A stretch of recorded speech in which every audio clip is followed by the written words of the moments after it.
പഠിപ്പിക്കുമ്പോ അരുമ ശിഷ്യൻ ആരാധനക്രമത്തെ ആഭിചാരത്തിന് വേണ്ടി ഉപയോഗിക്കും.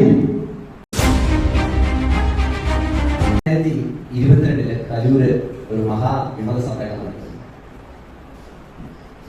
അതിന്റെ 2-3 ദിവസങ്ങൾക്ക് ശേഷം കുവൈറ്റിലുണ്ടായ ഒരു കസിൻ എനിക്കൊരു ചെറിയ വീഡിയോ അയച്ചു തന്നു. എന്നിട്ട് അത് വീഡിയോ മറ്റൊന്നുമല്ല, വേണം കുർബാന, ജനാഭിമുഖ കുർബാന എന്ന് പറഞ്ഞ വൈദികർ മുദ്രാവാക്യം വിളിക്കുന്ന ഒരു ചെറിയ ഷോർട്ട് വീഡിയോ ആണ്. ഞാൻ എന്റെ കസിൻ ഇതിലേക്ക് അയച്ചു തന്നിട്ട് എന്നോട് ചോദിച്ചത്, റോബിളെ ഇവന്മാർക്ക് എന്ത് പറ്റി? ഇവന്മാരെന്നുള്ള വാക്കല്ല എന്റെ കസിൻ ഉപയോഗിച്ചത്, പക്ഷേ എനിക്ക് ഇവിടെ പറയാൻ പറ്റില്ല. ആ അർത്ഥത്തിൽ നമുക്ക് എടുക്കാം. ഇവന്മാർക്ക് ഇത് എന്ത് പറ്റി അല്ലേ? അവരിത് എന്നോട് ചോദിക്കുക, എന്റെ കസിൻ എന്നോട് ചോദിക്കുന്നതിന് മുമ്പേ എനിക്ക് തോന്നിയിട്ടുണ്ട് എന്ത് പറ്റി. കാരണം ആദ്യമായിട്ട് അന്നത്തെ മേജർ ആർച്ച് ബിഷപ്പായിരുന്ന ആലഞ്ചേരി പിതാവിനെതിരെ ലോക ചുരുട്ടി കയറ്റി റോഡിലൂടെ മുദ്രാവാക്യം വിളിച്ചു പോയ വൈദികരുടെ ചിത്രം വെച്ച് നിൽക്കുകയാണ്. ഇവിടെ ഇരിക്കുന്ന നിങ്ങൾ പലർക്കും ഈ ചോദ്യം മനസ്സിലുണ്ട്, എന്ത് നമുക്കുള്ള വിശ്വാസവും അവർക്കുള്ള വിശ്വാസവും രണ്ടും രണ്ടാണോ? തോന്നിയിട്ടില്ലേ? തോന്നിയിട്ടുണ്ടോ? സത്യസന്ധമായിട്ട് പറയാം. എനിക്ക് തോന്നിയത് ഈ ചോദ്യം തന്നെയാണ് എന്റെ കസിൻ ബ്രദറിനോട് ചോദിക്കുന്നത്, എന്തേ ഇവരിങ്ങനെ? അന്ന് എനിക്ക് കൃത്യമായിട്ടുള്ള ഉത്തരം ഉണ്ടായിരുന്നില്ല. പക്ഷേ പിന്നീടുള്ള ചില സംഭവങ്ങളെ നമ്മൾ വിശകലനം ചെയ്യുമ്പോൾ എനിക്ക് കൃത്യമായിട്ട് മനസ്സിലായി, നമുക്ക് എന്താണ് വിശുദ്ധ കുർബാന, വൈദികർക്ക് എന്താണ് പ്രത്യേകിച്ച് വിമത വൈദികർക്ക് എന്താണ് വിശുദ്ധ കുർബാന, ഇത് രണ്ട് തരത്തിലാണ് നോക്കിക്കാണുന്നത്. നമുക്ക് എന്താണ് വിശുദ്ധ കുർബാന?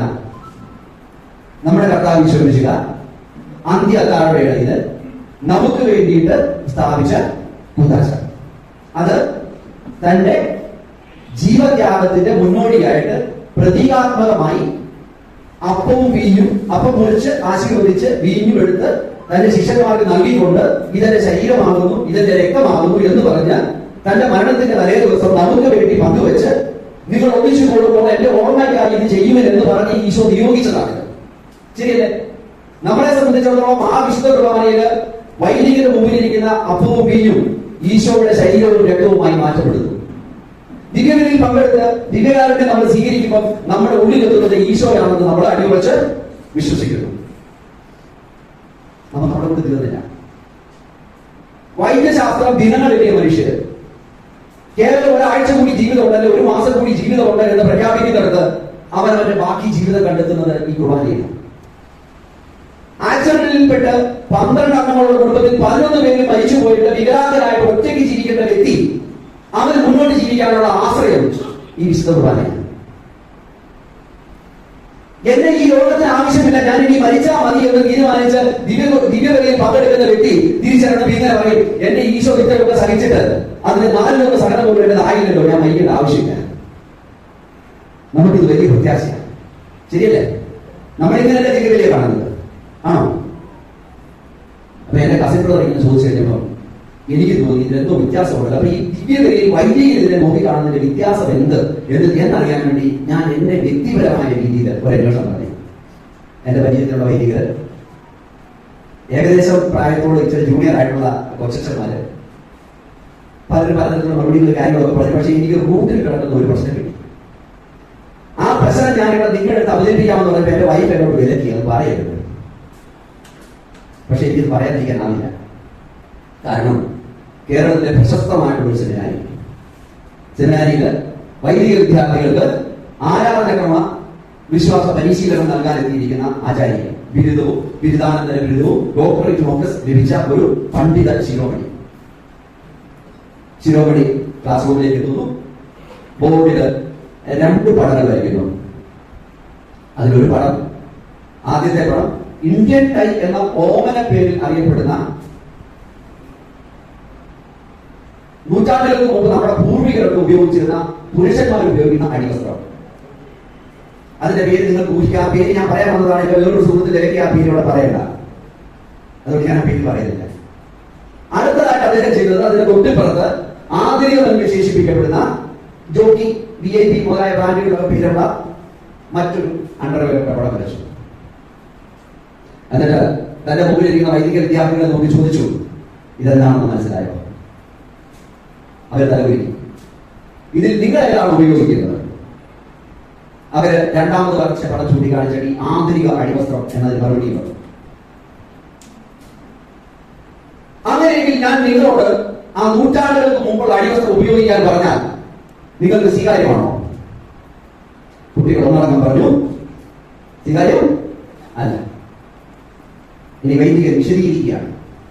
ഇവിടെ പരമ്പരാഗത കുർബാന വേണമെന്ന് വാശി പിടിക്കുന്ന കുറെ പാരമ്പര്യക്കാരുണ്ട്. ഇവിടെ രണ്ടാം വത്തിക്കാൻ കൗൺസിലിന്റെ ചൈതന്യത്തിൽ രൂപപ്പെട്ട കുർബാനയുമുണ്ട്, പരമ്പരാഗതക്കാർ ആവശ്യപ്പെടുന്ന കുർബാനയുമുണ്ട്. ഈ ഫോട്ടോയിൽ കാണുന്ന, ഞാൻ വരച്ച ഈ ചിത്രത്തിൽ കാണുന്ന വ്യത്യാസമാണ്. ഇപ്പോൾ ശ്രീ ജോമോൻ ആലപ്പുഴയുള്ളതെന്ന് ചോദിച്ചു. ഈ 60 വർഷത്തിന് മുമ്പ് സഹസ്രാബ്ദങ്ങളുടെ ഒരു പാരമ്പര്യം ഇവിടെ ഉണ്ടായിരുന്നു. ആ വിളിയെ കുറിച്ച് ആരും എന്തേ മിണ്ടാത്തത്? എന്തേ വൈദികരാരും അത് പറയാതെ ഈ 60 വർഷത്തിന്റെ പാരമ്പര്യം പറയുന്നത്? കാരണം മനസ്സിലായോ? 60 വർഷത്തിന്റെ മുമ്പുള്ള പാരമ്പര്യം പറഞ്ഞാൽ ആ വൈദികനെ ഇവർ കണക്കാക്കുന്നത് ലെങ്കോട്ടിയുടെ പാരമ്പര്യം പറയുന്നവനായിട്ടാണ്. അധപ്പതനം.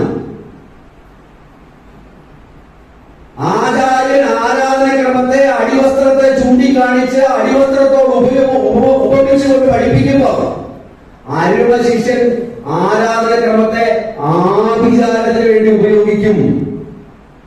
കണ്ടില്ലേ? 2022 ഡിസംബർ 23, 24 തീയതികളില് യാതൊരു കാരണവും ലക്ഷ്യവുമില്ലാതെ 16 കുർബാനകൾ ഒരേ ഓസ്തിയും ബീജും ഉപയോഗിച്ച് അർപ്പിച്ചത് ആഭിചാരമല്ലേ?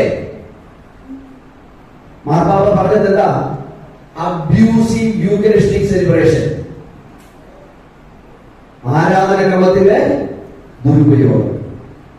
എന്തുകൊണ്ടാണ് അവർക്കത് ചെയ്യാൻ തോന്നിയത്?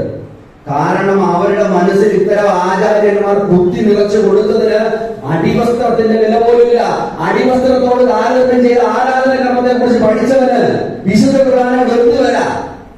പക്ഷെ ആ ബലിയിൽ പങ്കെടുക്കുന്ന എനിക്ക് നിങ്ങൾക്ക് അറിയാം, ഈ ആരാധനയിലൂടെ എന്റെ ഉള്ളിലേക്ക് വരുന്നത് ഈശോയാണ്. ഈശോയുടെ ചൈതന്യം ഞാൻ ഉൾക്കൊള്ളും. പക്ഷെ അത് അർപ്പിക്കുന്ന ബലിയർപ്പകൻ വെറും അടിവസ്ത്രത്തിന്റെ കൊടുക്കേണ്ട ബഹുമാനം പോലും കൊടുക്കാതെയാണ് അർപ്പിക്കുന്നതിലോ.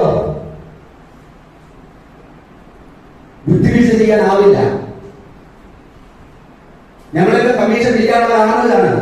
ഞങ്ങളുടെ കൂടെയുള്ള MPNSന്റെ ജനറൽ സെക്രട്ടറിയോട് ഒരിക്കൽ സഭയുടെ മേലധ്യക്ഷൻ തന്നെ ചോദിച്ചു, നിങ്ങൾ അൾത്താരേക്ക് ഇത് ശരിയായില്ല, ഒരിക്കലും നിങ്ങളത് ചെയ്യാൻ പാടില്ലായിരുന്നു.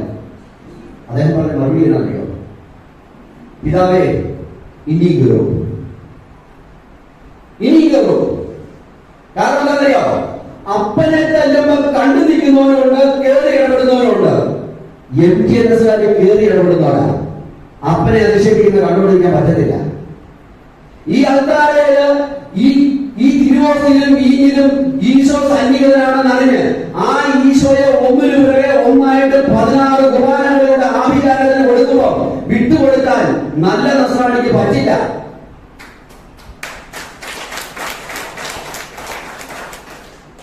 ഇനി അങ്ങനെ ആഭിചാരത്തിനെ ചെയ്തവർക്ക്, ഇതിനെ ലെങ്കോട്ടിക്ക് സമാനമാക്കി കരുതുന്നവർക്ക് ഈ സഭയിൽ തുടരാനാകുന്ന സ്വപ്നത്തിൽ പോലും വിചാരിക്കണ്ട.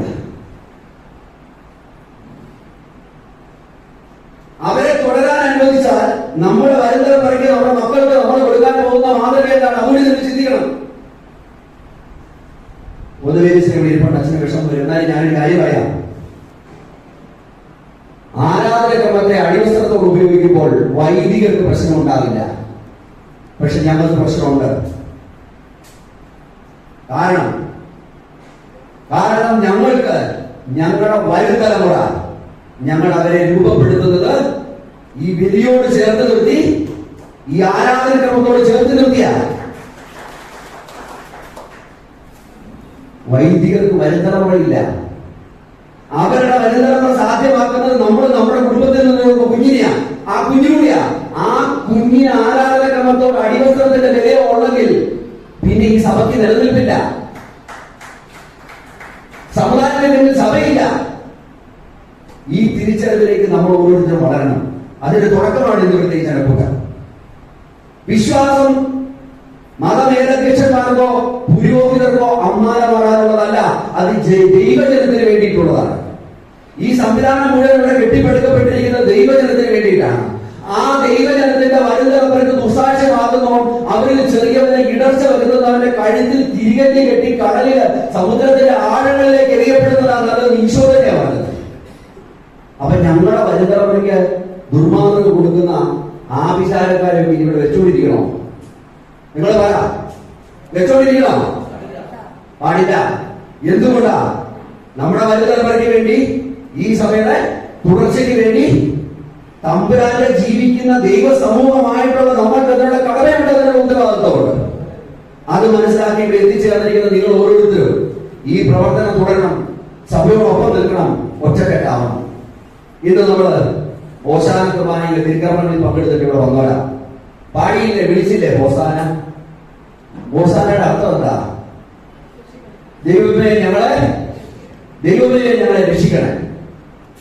എളിമയുടെ സിംപിളിസിറ്റിയുടെ പ്രതീകമായ കഴുതപ്പുറത്ത് യാത്ര ചെയ്യുന്ന ഈശോയുടെ മുമ്പിൽ ജനം വിളിച്ചു പോവുകയാണ്, ദൈവമേ രക്ഷിക്കണേ, ദൈവമേ രക്ഷിക്കണേ.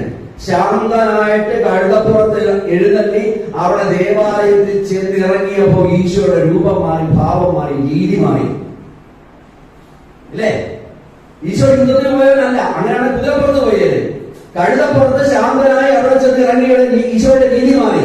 ഈശോ കാണുന്നത് എന്താണ്? തന്റെ ആലയത്തെ കച്ചവടക്കാരുടെയും കവർച്ചക്കാരുടെയും താവളമാക്കി മാറ്റിയിരിക്കുന്നു. ഈശോ എന്താണ് ചെയ്യുന്നത് നിങ്ങൾ വ്യക്തമായിട്ട് കേട്ടില്ലേ?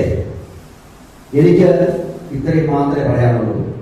ഒരു സാധാരണ കുടുംബത്തിൽ ജനിച്ചു വളർന്ന് പൗരോഹിത്യത്തിലേക്ക് വിളിക്കപ്പെട്ട 400ഓളം വൈദികര് പൗരോഹിത്യത്തിൽ എന്ന പട്ടം സ്വീകരിച്ചു കഴിഞ്ഞപ്പോഴത്തെ അവര് ഈ കാട്ടൊലിവായിരുന്നു എന്നുള്ള കാര്യം മറന്നുപോയി.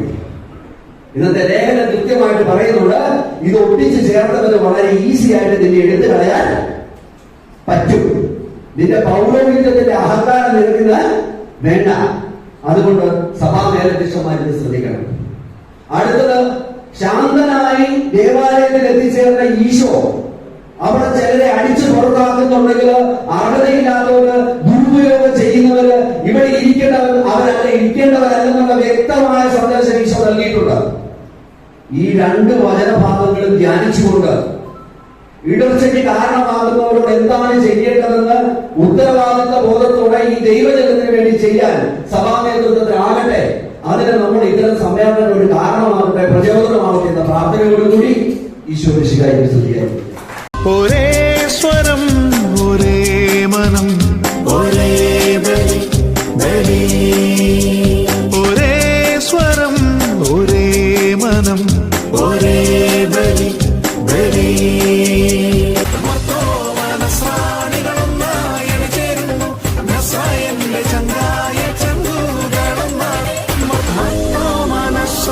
സംഘം